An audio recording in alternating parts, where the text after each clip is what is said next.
Assalamualaikum warahmatullahi wabarakatuh. Alhamdulillah, pada kesempatan hari ini kami dari kelompok 11 pada mata kuliah Strategi Pembelajaran yang beranggotakan Kartika Sinta Nuriyah, Amalia Chatifa Haris, dan saya Dwi Nadiana Sari akan menjelaskan sedikit tentang pembelajaran saintifik atau scientific learning pada sekolah dasar atau madrasah ibtidaiyah. Yang pertama adalah pengertian pembelajaran saintifik. Pendekatan atau metode saintifik itu pertama kali diperkenalkan ke ilmu pendidikan Amerika pada akhir abad ke-19 sebagai penekanan pada metode laboratorium formalistik yang mengarah pada fakta-fakta ilmiah. Pembelajaran dengan pendekatan saintifik merupakan proses pembelajaran yang menuntut siswa berkreativitas sebagaimana seorang ahli sains. Pembelajaran saintifik dapat juga digunakan sebagai proses pembelajaran yang memandu peserta didik untuk memecahkan masalah melalui tahapan metode ilmiah dengan perencanaan yang matang, pengumpulan data yang cermat, dan analisis data yang teliti untuk menghasilkan sebuah kesimpulan. Meskipun dalam proses ini pasti akan ada banyak ditemukan berbagai kendala. Dari penjelasan yang telah dijelaskan di atas dapat diartikan bahwa pendekatan pembelajaran saintifik adalah proses pembelajaran yang dirancang agar peserta didik secara aktif mengonstruk konsep, hukum, atau prinsip melalui tahapan-tahapan mengamati, menanya, menalar, mencoba, membentuk jejaring untuk semua mata pelajaran. Kemudian selanjutnya adalah karakteristik pembelajaran saintifik. Pembelajaran dengan metode saintifik memiliki karakteristik sebagai berikut. Yang pertama itu berpusat pada siswa. Yang kedua, melibatkan keterampilan proses sains dalam mengonstruksi konsep, hukum, atau prinsip. Yang ketiga, melibatkan proses-proses kognitif yang potensial dalam merangsang perkembangan intelek, khususnya keterampilan berpikir tingkat tinggi siswa. Dan yang keempat adalah dapat mengembangkan karakter siswa. Selanjutnya adalah langkah-langkah pembelajaran saintifik. Kegiatan pembelajaran pada kurikulum 2013 untuk semua jenjang dilaksanakan dengan menggunakan pendekatan ilmiah, yakni saintifik. Proses pembelajaran harus menyentuh 3 ranah, yaitu sikap, pengetahuan, dan juga keterampilan. Pendekatan ilmiah dalam pembelajaran semua mata pelajaran meliputi menggali informasi melalui pengamatan, bertanya, percobaan, kemudian mengolah data atau informasi, menyajikan data atau informasi, dilanjutkan dengan menganalisis, menalar, kemudian menyimpulkan dan mencipta. Untuk mata pelajaran, materi atau situasi tertentu sangat mungkin pendekatan ilmiah ini tidak selalu tepat diaplikasikan sebagai prosedural. Pada kondisi seperti ini, tentu saja proses pembelajaran harus tetap menerapkan nilai-nilai atau sifat-sifat non-ilmiah.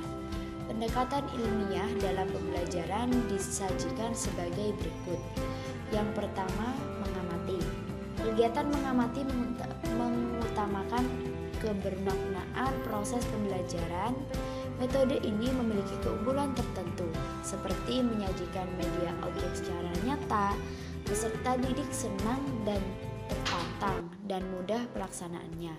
Metode mengamati sangat bermanfaat bagi seluruh siswa yang ingin tahu, sehingga proses pembelajaran memiliki kebermaknaan yang tinggi. Kemudian yang kedua adalah menanya. Guru harus mampu menginspirasi peserta didik untuk meningkatkan dan mengembangkan ranah sikap, keterampilan, dan pengetahuannya. Dalam kegiatan menanya, guru membuka kesempatan secara luas kepada peserta didik untuk bertanya mengenai apa yang sudah dilihat, disimak, dan dibaca. Kemudian yang ketiga adalah mencoba. Aplikasi metode mencoba dimaksudkan untuk mengembangkan berbagai ranah tujuan belajar, yaitu sikap, keterampilan, dan pengetahuan. Yang keempat adalah menalar. Menalar adalah salah satu istilah dalam kerangka proses pembelajaran dengan pendekatan ilmiah yang dianut dalam kurikulum 2013 untuk menggambarkan bahwa guru dan peserta didik merupakan pelaku aktif. Dan yang kelima adalah mengolah. Pada tahapan mengolah ini, peserta didik sedapat mungkin dikondisikan belajar secara kolaboratif. Pada pembelajaran kolaboratif, kewenangan dan fungsi guru lebih bersifat direktif atau manajer belajar. Sebaliknya, peserta didiklah yang harus lebih aktif. Jika pembelajaran kolaboratif diposisikan sebagai satu falsafah pribadi, maka ia menyentuh tentang identitas peserta didik, terutama jika mereka berhubungan atau berinteraksi dengan yang lain atau guru. Kemudian yang keenam adalah menyimpulkan. Kegiatan menyimpulkan merupakan kelanjutan dari kegiatan mengolah. Bisa dilakukan bersama-sama dalam satu kesatuan kelompok, atau bisa juga dengan dikerjakan sendiri setelah mendengarkan hasil kegiatan mengolah informasi. Dan yang ketujuh adalah menyajikan. Hasil tugas yang telah dikerjakan bersama-sama secara kolaboratif dapat disajikan dalam bentuk laporan tertulis dan dapat dijadikan sebagai salah satu bahan untuk portofolio kelompok atau individu yang sebelumnya dikonsultasikan terlebih dahulu kepada guru. Pada tahapan ini, kendati tugas dikerjakan secara berkelompok, tetapi sebaiknya hasil pencatatan dilakukan oleh masing-masing individu, sehingga portofolio yang dimasukkan ke dalam file atau map peserta didik terisi dari hasil pekerjaannya sendiri secara individu. Dan yang terakhir adalah mengomunikasikan. Pada kegiatan akhir diharapkan peserta didik dapat mengomunikasikan hasil pekerjaan yang telah disusun baik secara bersama-sama dalam kelompok atau secara individu dari hasil kesimpulan yang telah dibuat bersama.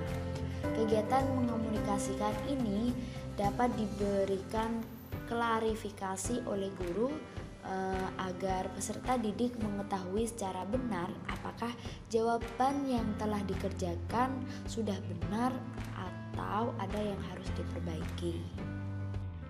Berikut ini adalah kelebihan dari pembelajaran saintifik.